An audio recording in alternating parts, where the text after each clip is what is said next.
সবুজ পাহাড়, স্বচ্ছ নীল জল আর ছড়িয়ে ছিটিয়ে থাকা অসংখ্য সাদা পাথর। প্রকৃতি যেন নিজের হাতে এক অনন্য ক্যানভাস এঁকেছে এখানে। বাংলাদেশের উত্তর পূর্ব প্রান্তে সিলেটের এক কোণে লুকিয়ে আছে এই স্বর্গ, ভোলাগঞ্জ সাদা পাথর। এক জায়গা যেখানে নদী আর পাহাড়ের মিলনে তৈরি হয় এক অদ্ভুত শান্তি। আর সেই শান্তিটা অনুভব করার জন্য আমি এসেছি আমার জীবনের এক ছোট্ট যাত্রায়।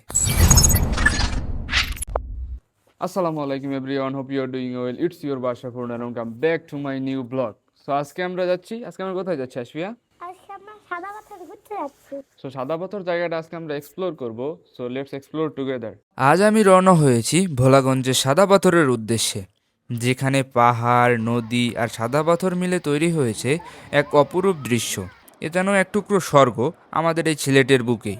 আমার যাত্রা শুরু হয়েছে জালালাবাদ ক্যান্টনমেন্ট এলাকা থেকে। সিলেট শহর থেকে সাদা পাথরের দূরত্ব প্রায় ৩৫ কিলোমিটার, কিন্তু এখান থেকে কিছুটা বেশি। তবুও রাস্তার সৌন্দর্যটা এমন যে পথটাই যেন ভ্রমণের অর্ধেক আনন্দ। আমি সিএনজিতে করে যাচ্ছি, ভাড়া লেগেছে প্রায় ২,০০০ টাকা, কারণ এই দিকটা শহরের চেয়ে একটু দূরে। তবে যারা সিলেট শহর থেকে যেতে যাচ্ছেন তারা চাইলে কদমতলী বাস স্ট্যান্ড থেকে সরাসরি বাসে করে কোম্পানিগঞ্জ পর্যন্ত যেতে পারেন। ভাড়াও তুলনামূলক কম, জনপ্রতি ১৫০ থেকে ২০০ টাকার মতো। তবে পরিবার বা গ্রুপ নিয়ে গেলে সিএনজিতে যাওয়াই ভালো। আর হ্যাঁ, দামাদামি করে ওঠাটা খুবই দরকার, তা না হলে ভাড়া বেশি দিতে হবে ফর শিওর। রাস্তা যত এগোচ্ছে চারপাশের সৌন্দর্য যেন ততই বদলে যাচ্ছে। চা বাগান, টিলা আর কুয়াশা ভেজা পাহাড়ের রেখাগুলো একের পর এক চোখে পড়ে যাচ্ছে। সিলেটের প্রকৃতি যেন সকালবেলা একদম অন্য রূপে ধরা দেয়। সবুজে ভরা পাহাড়, রাস্তার পাশে লাল মাটির ঢাল আর হালকা ঠান্ডা বাতাস, এই দৃশ্যগুলোর মধ্যে বসে থাকা মানেই এক ধরনের মানসিক প্রশান্তি। পথে অনেক ছোট ছোট গ্রাম পড়ে, কেউ মাঠে কাজ করছে, কেউ আবার চায়ের দোকানে বসে গল্প করছে। এইসব ছোট ছোট মুহূর্তই আসলে সিলেটের প্রাণ। এখানে ভ্রমণ মানে শুধু কোনো গন্তব্য নয়, এটা একটা অনুভূতির ভ্রমণ। সিএনজিতে বসে পাহাড়ের দিকে তাকিয়ে বুঝতে পেরেছিলাম, যতই কাছে যাচ্ছি প্রকৃতি যেন ততই গভীর হয়ে উঠেছে। রাস্তার মাঝে মধ্যে দেখা মিলবে ছোট ছোট নদীর, টিলা পেরিয়ে বাঁকানো পথের, এ যেন প্রতিটা মোড়েই নতুন একটা ফ্রেম। প্রায় ১.৫ ঘন্টার মতো পথ পেরিয়ে অবশেষে পৌঁছে গেলাম ভোলাগঞ্জের কাছাকাছি, যেখান থেকে শুরু হবে আমার নৌকোর যাত্রা সাদা পাথরের আসল সৌন্দর্যের পথে। দূর থেকে দেখা যাচ্ছিল নদীটা, নীলচে পানি, চারপাশে পাহাড়ের সারি আর ভাসমান নৌকা। হালকা বাতাসে পানির ঢেউয়ের সাথে সূর্যের আলো যেন খেলছে। এই ঘাটে দাঁড়িয়ে বুঝলাম সত্যিকারের ভ্রমণ এখনই শুরু হতে চলেছে। তো আমরা চলে এসেছি সাদা পাথর। এটা হচ্ছে গেট নাম্বার 3। সো এখান থেকে নিচের দিকে যাব। সাদা পাথর এখান থেকেও আরো 10 মিনিট নৌকায় করে যেতে হয়। সো এখান থেকে আরো কিছুটা দূরে রয়েছে সাদা পাথর। অ্যান্ড সামনে অনেকগুলো নৌকো রয়েছে, আশেপাশে দোকান দেখতে পাচ্ছি, এবং জাফলংয়ের তুলনায় এখানে মানুষজন তুলনামূলক কম। যদিও এখানে তো কেউ এসে বসে থাকে না, সবাই সাদা পাথরের দিকেই যায়। দ্যাটস ওয়াই আই থিঙ্ক এখানে মানুষজন কম দেখতে পাচ্ছি। অ্যান্ড এখানে অসংখ্য নৌকা রয়েছে এবং এখানেও অনেক সাদা পাথর রয়েছে। আর ওই পাশের সিনারিটা তো আপনারা দেখতেই পাচ্ছেন যে কতটা ইমার্সিভ ভিউ। এখান থেকে এখন নৌকা ভাড়া করতে হবে। তো টিকিট আসার সময় আপনারা ওইখান থেকেই নিয়ে আসবেন, কেননা টিকিট হচ্ছে সিঁড়িটার নিচেই। অ্যান্ড বাবা টিকিট নিয়ে আসে, সো আমার আর যেতে হবে না কষ্ট করে।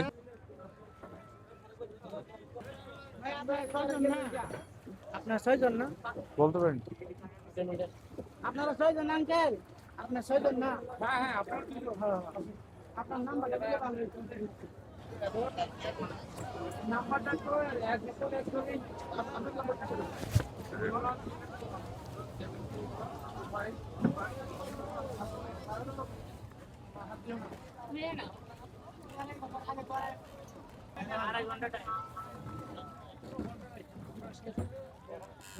আমি এখন ভোলাগঞ্জের পথে।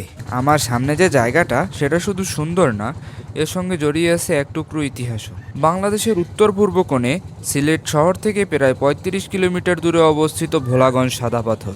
সাদা পাথর নামটা এসেছে এখানকার অনন্য প্রাকৃতিক সৌন্দর্য থেকে। নদীর পানির নিচে ছড়িয়ে থাকা অসংখ্য সাদা রঙের পাথর সূর্যের আলো পড়লে যেন চকচকে রূপোর মতো ঝলমল করে ওঠে। এই নদীটা আসলে ভারতের মেঘালয় রাজ্য থেকে নেমে এসেছে। নাম এর ডাউকি নদী। ভারত থেকে বাংলাদেশের ভোলাগঞ্জ পর্যন্ত চলে এসেছে এই স্রোত। একসময় এই এলাকাতেই ছিল দেশের অন্যতম পাথর উত্তোলন কেন্দ্র। ভারতের পাহাড় থেকে রোপওয়ে দিয়ে বিশাল বিশাল পাথর এনে নামানো হতো ভোলাগঞ্জে। আজও তার কিছু অংশ চোখে পড়ে, কিন্তু এখন সেটি বন্ধ, কারণ এই সীমান্তের ওপরে আছে ভারতের এলাকা, যেখানে প্রবেশ পুরোপুরি নিষিদ্ধ। যে নদী একদিন শ্রমিকদের জীবিকার উৎস ছিল, আজ সেটাই হয়ে উঠেছে বাংলাদেশের প্রাকৃতিক পর্যটনের এক অপূর্ব গন্তব্য। এখন টাইম হচ্ছে প্রায় 11টা বেজে গেছে, আমাদের আসতে 1.5 ঘন্টার মতন সময় লেগেছে। এখানে একটা ছেলে জুতা হাতে নিয়ে তারপরে এটা পার হচ্ছে। এইখান থেকে ভিউটা এত সুন্দর, আমি জাস্ট এক্সপ্লেইন করতে পারবো না। আপনারা যদি এখানে না আসেন তাহলে এই জায়গাটার ফিলিং সম্পর্কে বুঝতে পারবেন না। অ্যান্ড আশেপাশে আরো অনেকগুলো বোট রয়েছে। তো এখান থেকে বোটে করে যেতে হয় সাদা পাথর। তো আপনারা যারা ফ্যামিলি সহ আসবেন তারা চাইলে একটা বোট টোটালি ভাড়া করে নিতে পারেন। আর যদি চান যে আলাদা আলাদা যাবেন, তাহলে এই যে দেখলেন আমাদের সাথে 2জন ভাই উঠলো এবং আরো 2জন আলাদা অপরিচিত লোক রয়েছে। আমাদের ফ্যামিলিতে টোটাল মানুষ হচ্ছে 4জন, অ্যান্ড আদার্স আরও মানুষ রয়েছে। সো তারাও ভাড়া দিয়ে দেবে। বাট একটা বিষয় মাথায় রাখতে হবে যে আপনারা যারা মানে অন্য মানুষের সাথে আসবেন, এটার জন্য জাস্ট টিকিট দেওয়া হবে একটা। সো ওই একটা টিকিট ইউজ করে আপনাদের আবার ফিরে আসতে হবে। এখানে কোনো টাইম লিমিট নেই, বাট বলা হয়েছে যে 2.5 ঘন্টার মতো সময় লাগবে, ওখানে গিয়ে থাকতে পারবেন আপনারা। অনেকের কাছেই সাগর অনেক ফেভারিট অ্যান্ড অনেকের কাছে পাহাড়, বাট আমার কাছে এরকম পরিবেশ খুবই ভালো লাগে, যেখানে পাহাড়ের ঠিক নিচেই এরকম পানির ব্যবস্থা রয়েছে।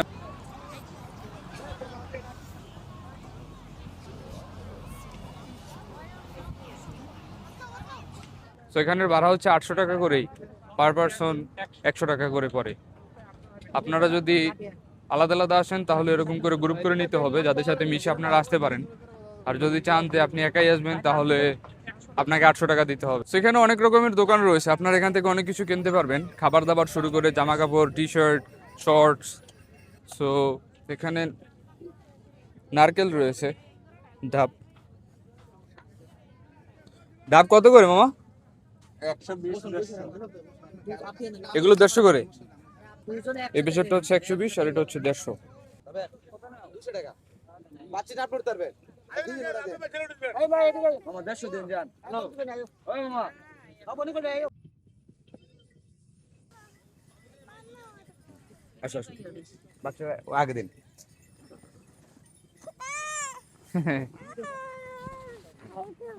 এখানে ধরো ভাই, ভাই এখানে ধরো। আঙ্কেল আপলোড হবে ভাই, চলিয়ে পাঠানো ভাই। এখানে সব থেকে বড় ঘোড়া এইটাই। ঘোড়ার কি দিনে খাবার দাবার দেওয়া লাগে না? কি খাবেন? এই জায়গায় নিয়ে আস। আপনি কি এদের স্থানীয় ভাইয়া? কোন সিজনে টুরিস্ট বেশি হয়, এখন নাকি গরম সিজনে? এখনই। আমার ক্যামেরাম্যান আপনি ক্যামেরা নিয়ে দৌড়চ্ছে। আমরা আরামে যাচ্ছি আর ও দৌড়চ্ছে। ঘোড়াদের খাবার দাবার খাওয়ানো হয় এই জায়গাতে। দেখতে পাচ্ছেন যে সবার জন্য আই থিঙ্ক আলাদা আলাদা জায়গা রয়েছে। অ্যান্ড এখানে অনেকগুলো বোল রয়েছে যেটার ভিতরে ঘোড়ার খাবার রয়েছে। সো ওইখান থেকে এইখান পর্যন্ত ভাড়া হচ্ছে ঘোড়ার 150 টাকা করে।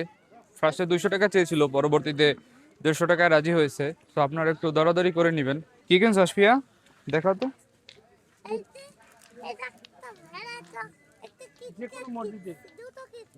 এখানে অনেকগুলো দোকান রয়েছে এবং উপরে একটা মসজিদ দেখতে পাচ্ছি, সম্ভবত নামাজ আদায় করার জন্য। অ্যান্ড তার পাশেই বর্ডার গার্ড। আই থিঙ্ক ওই পাশের এরিয়াটুকু বাংলাদেশের, ওই যে বাংলাদেশের ফ্ল্যাগ দেখা যাচ্ছে, এইটা বাংলাদেশের ভিতরের, এবং ওখানে বর্ডার গার্ড বাংলাদেশের ড্রেসই রয়েছে। সো এটা বাংলাদেশের এরিয়ার ভিতরে পড়েছে।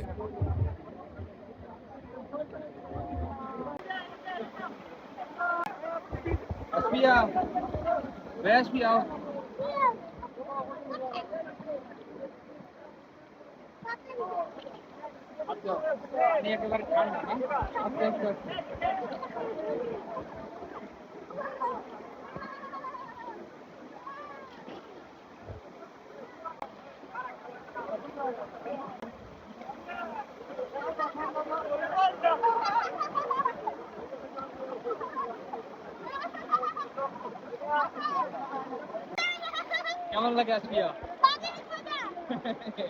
তোমার এই জীবনের প্রথম,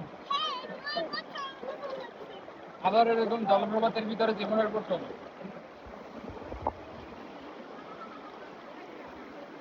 উপরে একটা মসজিদ রয়েছে, এন্ড এটা আমাদের এরিয়ার ভিতরে। সেখানে বসে থাকতে খুবই ভালো লাগে। পানিটা এত ঠান্ডা, মানে যা বলার বাইরে, খুবই ঠান্ডা পানি। পানি খুব ঠান্ডা না? আপনারা আসতে পারেন। এই এলাকায় ঠান্ডা অনেক। আপনারা এসে অনেক মজা করতে পারেন। আই ডোন্ট নো ভয়েস শোনা যাচ্ছে কিনা, বাট মাইক্রোফোন আনি নেই, কারণ মাইক্রোফোন তো অর্ডার প্রুফ না, তো মাইক্রোফোন পড়ে গেলে শেষ, এটার ভিতরে আর পাওয়া যাবে না। পানির যে কি পরিমাণ স্রোত, মনে হচ্ছে আমাকে ঠেলে নিয়ে যাবে। খুবই শীতল পানি।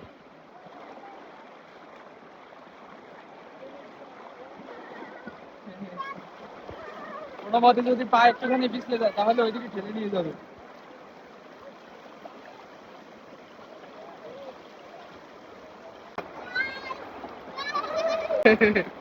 বাসায় নিয়ে যায়, তাই না? আমি গতকালকে বাবারে বলেছিলাম যে কোথাও ঘুরতে যাই, মানে সাদা বদরের কথা বলছিলাম গতকাল রাতে, তো এক বলাতেই তারা রাজি হয়ে গেছে। যদিও আজকে কাজ ছিল, বাট তারপরও রাজি হয়ে গেছে। আমি কি বলতেছি, সেই সেই একটা ফিলিংস, খুবই ভালো লাগতেছে। সেই ওই পাশে একটা পোল রয়েছে দূরে, যাতে করে মানুষ এই পাশ থেকে ওই পাশে যেতে পারে। যারা গোসল করতে চায় না তারাও চাইলে ওই পাশের ভিউটা এক্সপিরিয়েন্স করতে পারে। দ্যাটস ওয়াই ওই দূরে একটা পোল রয়েছে। আসিয়া তোমার ভয় করে? না, আমার খুবই ভালো লাগছে। খুবই ভালো লাগে। হ্যাঁ, আবার আসবা? হ্যাঁ, আবার আসবো। 5টা আগে এসেছি। সাদা পাথর। মানে এখান থেকে ওপার যাওয়াটা খুবই টাফ। পানির এত স্রোত যে ঠিকমতো পা রাখা যাচ্ছে না। আমি ট্রাই করি ওপার যাওয়ার এখান থেকে, যদিও অনেকে উপর থেকে গিয়েছে, যেহেতু এখান থেকে ঢালু স্থান, তাই এখান থেকে স্রোত বেশি ওইসব উপরের জায়গা থেকে। তাই আই থিঙ্ক আমার ওই পাশ থেকে ঘুরে ওইদিকে গেলে ভালো হবে। অ্যান্ড আমি ওই পাশ থেকেই যাওয়ার ট্রাই করি। এই পাথরটা খুবই পিচ্ছিল।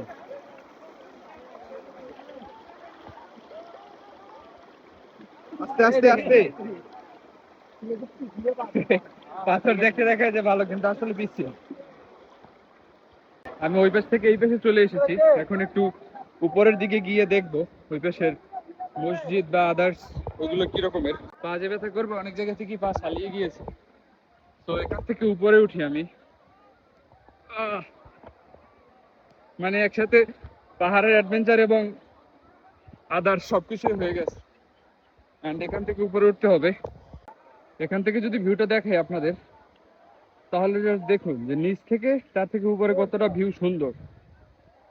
এবং তার ঠিক এই পাশেই রয়েছে মসজিদ। অ্যাট ফার্স্ট ভেবেছিলাম যে এখানে এসে ভুল হয়েছে, মানে এই পাশ থেকে উঠতে পারবো না, খুব টাফ, এবং পায়েও ব্যথা পেয়েছি, এখান থেকে লাল হয়ে গিয়েছে। তো আপনারা যদি আসেন খুব সাবধানে চলাচল করবেন, কেননা যে কোনো সময় পা স্লিপ হয়ে যেতে পারে। অ্যান্ড কেউ যদি ঘুরতে এসে একটা অকারেন্স ঘটে যায়, তখন তো অবস্থা খুবই খারাপ হবে। আই থিঙ্ক আমার ওই পাশ থেকে নামা উচিত। বৃষ্টির সিজন হলে এগুলোতে আরো পানি ভরপুর থাকতো, মানে এখন যেহেতু শীতকাল, দ্যাটস ওয়াই এখানে পানি খুব কম, তুলনামূলক পানি কম। যদি বৃষ্টির সিজন হতো তাহলে আমরা যেখান থেকে হেঁটে এসেছি ওইখানেও পানি বেশি থাকতো, এবং এসব এরিয়াতেও পানি বেশি থাকতো। আমার ফোন এইমাত্র গেছিল রে ভাই। ফোন একটু হলে সিটে পানির ভিতর পড়ে যেত। ভাগ্য ভালো ট্রাইপডটা খুব ভালো, দ্যাটস ওয়াই ফোনটা সিটে পড়ে যায় নাই, না হলে ফোন এতক্ষণে খোঁজা লাগতো আমার যে ফোন কোথায় গেছে। ফাইনালি আমি এই পেজে চলে এসেছি। এখন এপিসের পাথরগুলো একটু ঠিকঠাক রয়েছে, যেহেতু এখানে পানির স্রোত নেই তাই শ্যাওলাও তৈরি হয়নি। তো আমাদের গোসল করা শেষ এখন। এখন চেঞ্জ করতে হবে। আপনাদের বিশিষ্ট ব্লগার এখন ড্রেস চেঞ্জ করছেন। এ কোনোই কাজের নয়। বলুন মিসেস আসফিয়া, এখানে এসে আপনার ফিলিংস কেমন? অনেক ভালো। আমার এখান থেকে যেতে ইচ্ছা করছিল। এত সুন্দর ভিউ। সো আপনি কি এখানেই থেকে যেতে যাচ্ছেন?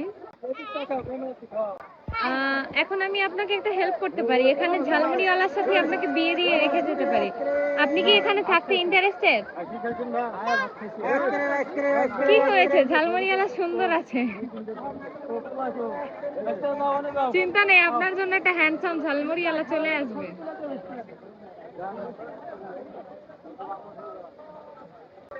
আমাদের বিয়ে। এই যে পানি থেকে পানি, ঠান্ডা পানি, ঠান্ডা পানি। বড় কোথায় বিয়ে? না না, বড় বোন এসব নিয়ে এখন ভাবছে না। বড় বোন তার স্টাডি নিয়ে আছে। তাই ছোট বোন আবার এসব খুবই মানে আগ্রহী, তাই ছোট বোনকেই বিয়ে দেওয়া হবে। তোকে তোকে মারা গাই তোকে মারা হয় এখন।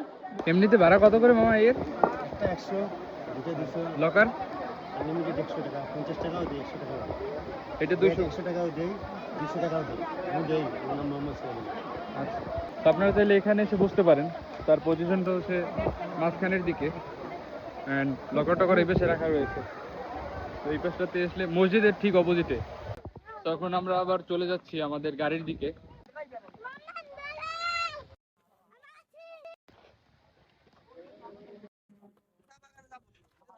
তো আজকে আমরা এখানে আসলাম, আমাদের খুবই ভালো লাগলো এবং জায়গাটা খুবই এনজয় করলাম। অ্যান্ড এখানের পরিবেশটা খুবই ভালো, পানিটা যেরকম ঠান্ডা, গরমকালে আসলে এর থেকে আরো বেশি ভালো লাগে। অ্যান্ড জায়গাটা খুবই এনজয়েবল। যদিও এখন রোদ, বাট রোদ তো অত একটা গায়ে লাগতেছে না, কারণ এখন শীতকাল। সো গরমকালে হলে রোদে টেকা যেত না, যেহেতু এখন শীতকাল, তাই শীতকালটাই নাকি পর্যটন এখানে মানে লোকজন বেশি আসে। যেরকমটা ঘোরা যেই ছেলেটা ভাড়া দেয় ও বললো যে শীতকালে এখন টুরিস্ট বেশি আসে এই জায়গাতে। সো আপনারাও চাইলে চলে আসতে পারেন। যদিও শীতকালে এখানে মানে পানির পরিমাণ একটু কম, বাট কম হলেও সমস্যা হয় না। আপনারা যদি কিছু কেনাকাটা করতে চান তাহলে এইখানের দোকানপাট থেকে কিনে নিতে পারেন। যাওয়ার সময় অনেকে অনেক জিনিস কিনে নেয়। সো ঢোকার সময় আপনাদের যদি কোনো প্রয়োজনীয় জিনিসপত্র প্রয়োজন হয়, যেরকম শর্টস, টি শার্ট, ক্যাপ বা পানির বোতল, আইসক্রিম, তখন এগুলো কিনে নিয়ে যেতে পারেন। বাট যদি কোনো এমন জিনিস কেনেন যেগুলো আপনারা বাসায় নিয়ে যাবেন, তাহলে যাওয়ার সময় কেনাটাই বেটার হবে। না হলে শুধুই সেগুলো আপনাদের বয়ে বেড়াতে হবে যতক্ষণ আপনারা এখানে থাকবেন। এই জায়গাটা কাইন্ড অফ মরুভূমির মতো ফিল দেয়। প্রচুর বালু, ঠিকভাবে হাঁটা যাচ্ছে না, অ্যান্ড চারদিকে শুধু বালু আর বালু। সো আমরা আমাদের বোটের কাছে চলে এসেছি, এখন বোটের কাছে যাব। আমরা এখন চলে যাচ্ছি। ভালো থাকবেন।